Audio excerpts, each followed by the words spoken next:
குடிக்க தண்ணி இருக்கா? தண்ணி இல்லைங்கண்ணா, மேலே இல்லை. கடையில் கேட்டால் கடையில் போய் பிடிச்சிக்கிட்டு வாங்கன்னு கேட்பாங்க. மேலே ரொம்ப சிரமமாக இருக்குது. யாருமே ஏதோ மாத்திரை ஏற்றுறீங்கன்னு சொன்னால் அந்த வார்டில் போய் கேளு, இந்த வார்டில் வந்து சரியாக பதிலே சொல்ல மாட்டேங்கிறாங்க. இப்போ தண்ணிக்காக இப்போ எத்தனாவது மாடியில் இருக்கிறீங்க? தண்ணிக்காக 3வது மாடியில் இருக்கிறாங்க. அந்த டீ கடையில் போய் பிடிச்சி சொல்கிறாங்க. அது காசு கொடுத்து வாங்குற மாதிரி இருக்குங்களா? இல்லை, அது பெரிய தராங்க. பொருள் வாங்கினா வாங்கிக்கலாம். டீ வாங்கும்போது அது தராங்க, இல்லைன்னா அவங்க கொஞ்சம் மூஞ்ச காட்டுறாங்க. உள்ள பைப்பில் இருக்குதுன்னு பார்த்தீங்களா? ஒன்றும் காணும். பைப்பில் ஒன்றும் காணும். ஒரு ட்ரம் வச்சுருக்காங்க. அந்த ட்ரம்மில் வந்து தண்ணி இல்லை, வெறும் ட்ரம் தான் இருந்துச்சு. எவ்வளோ நாள் ஆகுதுன்னா எவ்வளோ நாள் அட்மிட்டில் இருக்கிறீங்க? நாங்கள் ஒரு 3 வாரம் ஆகுது. கேன்சர் இது, அதனால் 3 வாரம் ஆச்சு. ஆப்ரேஷன் பண்ணிட்டாங்க. நாளைக்கு டிஸ்சார்ஜ். இப்போ 3 வாரமாக தண்ணி இல்லாமல் கடையில் தான் வேண்டியிருக்கீங்களா? நான் 2-3 தருணம் வந்துங்க, மீதி அப்பா தான் இருக்காரு, அவங்க தான் பார்த்துட்டாங்க. நான் வரும்போது தான் இப்போ பார்த்துருக்கேன். நாங்கள் வெளியில் தான் போய் தண்ணி வாங்கிட்டு வரோம். உள்ள தண்ணி இல்லை. மற்றபடி பாத்ரூமில் எந்த குறையும் இல்லை. தண்ணியெல்லாம் கரெக்டாக வருது. குடிக்கிறது மட்டும் தண்ணி இல்லை. எவ்வளோ நாள் அட்மிட்டில் இருக்கிறீங்கன்னா? நாங்கள் ஒரு 10 நாள் ஆகுறோங்க. 10 நாளே வேறு கடையில் தான் வாங்குறீங்களா? கடையில் தான் வாங்கிட்டு வரோம். இல்லை 20 ரூபா பாட்டில் அதான் வாங்கிட்டு வரோம். மேலே தண்ணி இல்லை, குடிக்கலாம் தண்ணி இல்லை. கேட்டேன், தண்ணி கேட்டீங்களா? அது எதுவும் கேட்கல. அப்படியே வந்தோம், பார்த்துட்டு இருக்கிறோம். தண்ணி போய் கடையில் வாங்கிடுறோம். மற்றபடி பாத்ரூமுக்கு போகிறதுக்கோ எல்லாத்துக்கும் தண்ணி வசதி எல்லாமே கரெக்டாக தான் இருக்குது. இந்த ஒன்று தான் இல்லை. இந்த ஊர் குடிக்கிற தண்ணி மட்டும் கொடுத்தா இன்னும் கொஞ்சம் நல்லா வாய்ப்பாக இருக்கும். எவ்வளோ சிரமம் இருக்குண்ணா தண்ணி இல்லாமல்? என்ன மேலே போயிட்டு கீழே இறங்கி வந்து தண்ணி போய் வாங்கிட்டு வரணும். பேசண்ட் மேலே படுக்க வச்சுட்டு நாங்கள் போய் தண்ணி வாங்கிட்டு வரணும். தண்ணியெல்லாம் இது இல்லைங்கண்ணா.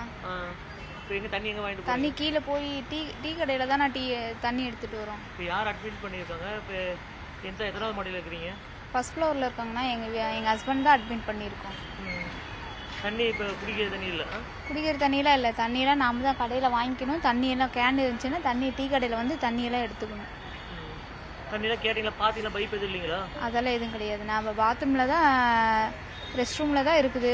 ஹேண்ட் வாஷ் பண்ணுறது இருக்குது, அவ்வளோதான். குடிக்க தண்ணி இல்லை. குடிக்கலாம் தண்ணி இல்லை. குடிக்க தண்ணி சாமியா அங்கே இங்கே பிடிக்கிறதுன்னா பாத்ரூம் கிட்ட தான் தொட்டி கட்டி விட்டுக்கிறாங்க. அதில் பைப்பில் வருது. அது பாத்ரூமில் தனியாக அது பைப் இருக்குது. தண்ணி இங்கே ஒரு தொட்டி இருக்குது, துணி துவைக்கிற தொட்டி மாதிரி. அதில் தான் பிடிச்சிட்டு வந்து குடிப்போம். இல்லைன்னா வெளியில் போய் பிடிச்சிட்டு வந்தால் தான். வேற எது கேன் வேறு எது வைக்கல தண்ணி பிடிக்கிறதுலாம்? கேன் வச்சுருக்குறாங்க, அதில் தண்ணி இல்லை. தண்ணியே இல்லை. ஒரு இப்போ 13 நாளாக இருக்கிறோம். 13 நாளாக தண்ணிலாம் இல்லை, கேன் மட்டும்தான் இருக்குது. தண்ணியில் கேட்டிங்களா? தண்ணி கேட்டோம். அப்போ கொண்டுட்டே கேன் மட்டும் எடுத்துட்டு தான் வைக்கிறாங்க. தண்ணி இல்லை கேனில். திறந்து பார்த்தா சும்மா 1 லிட்டர் தண்ணி தான் இருக்கும். அது போய் அர்ஜென்ட்டுக்கு இந்த கேஸுங்கெல்லாம் போய் திறந்து பார்த்தா தண்ணி இருக்கிறதில்ல. தண்ணி இல்லாமல் தான் சிரமப்படுறீங்க ஜிஹெச்சில்? ஆமாம், அங்கே போய் பிடிச்சி வரணும். தூரமாக போய் பிடிச்சி வரணும். கடையில் போய் வாங்கிட்டு வரணும் தண்ணி. பைப்புங்களில் போய் பிடிச்சிட்டு வரணும். வார்டுக்குள்ளே இல்லை. வார்டுக்குள்ளெல்லாம் தண்ணி இல்லை.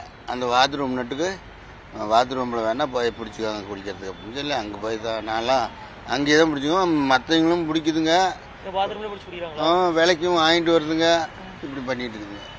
இப்போ நீங்கள் மட்டும் இல்லாமல் நிறைய பேர் பாத்ரூம் தண்ணி பிடிச்சி குடிக்கிறாங்க. ஆமாம், பாத்ரூம்லேயும் தண்ணி போய் தொட்டி இருக்குது, துணி துவைக்கிற தொட்டி. அதில் தண்ணி வந்து ஊற்றுது, அதில் பிடிச்சிக்கிறாங்க. ஏசி வார்டில் வந்து ஃபெசிலிட்டி நல்லா இருக்குது. ஏசி வார்டு இந்த முதியோர்களாக இருக்காங்களா, 20-25 வயசுலாம் அங்கே வந்து ஃபெசிலிட்டி நல்லா இருக்குது. சும்மா அந்த ஆன்லைன் வந்து தண்ணி எதுவும் கிடையாது. தண்ணி வேணால் பைப்பில் பிடிச்சிட்டு வரணும். இல்லை 20 ரூபா போட்டு 20 போய் வாங்கிட்டு வரணும். அந்த மாதிரி தாங்க இருக்குது. ஹாஸ்பிட்டலில் வந்து நல்லதாக தான் சொல்கிறேன், கெட்ட சொல்லலை. சூப்பர் ஃபெசிலிட்டி நல்லா இருக்குது. தண்ணியெல்லாம் தண்ணியில் எவ்வளோ சிரமம் இருக்குண்ணா? கொடுக்க தண்ணி சிரமம்லாம் நம்ம சுடு தண்ணி கொண்டு வரணும். சுடு தண்ணி விற்கிறாங்க. ஒரு பாட்டில் வந்து 10 ரூபா 20 ரூபா விற்கிறாங்க. சுடு தண்ணி பிடிச்சி நம்ம வந்து விற்கணும். இங்கே சுடு தண்ணி விற்கிறாங்க, டிஃபன் விற்கிறாங்க, நல்லா விற்கிறாங்க. இல்லைன்னு சொல்லலாம். நல்லா ஓரளவுக்கு நல்லா இருக்குது. காசு கொடுத்தா வாங்குற மாதிரி இருக்குது. கடையில் காசு கொடுத்து வாங்கும் போது வெளியே நம்ம வீட்டு பக்கமாக இருந்தால் வீட்டில் தான் நம்ம சுடு தண்ணி காய்ச்சி வந்து சுடு தண்ணி காய்ச்சி கொடுக்கலாம். இப்போ பச்சை தண்ணி இந்த குளிர் காலத்தில் வந்து கொடுக்கவே முடியாது. ஏன்னா இப்போ நிறையா காய்ச்சல் வருது. ஆனால் மூச்சு வந்து பண்ணி மேலே மாடியிலேருந்து இறங்கி வர முடியுது. அப்போ தண்ணி பிடிக்கிறதுலாம் வருது. இப்போ தண்ணி பிடிக்கணும். நல்லா ஒரு 5 லிட்டர் கேன் கொண்டு வந்துருவோம். அதில் தண்ணி காய வச்சு ஆற வச்சு கொஞ்சம் வெதான கொண்டு வந்துருவோம். 1,25,00,000 மனங்களை வென்ற தந்தி டிவி யூடியூப் சேனல். தவிர்க்க முடியாத தம்ப்நெயில்ஸ், கலக்கலான கான்டென்ட்ஸ். நீங்களும் இந்த குடும்பத்தில் இணைய இப்பவே சப்ஸ்கிரைப் பண்ணுங்க. அசுரபலம் கொண்ட எங்கள் டிஜிட்டல் கரங்களில் உங்கள் விளம்பரங்களை சேர்க்க வாட்ஸ்அப் பண்ணுங்க. 8939888378. Email advtthanditv@dttv.in.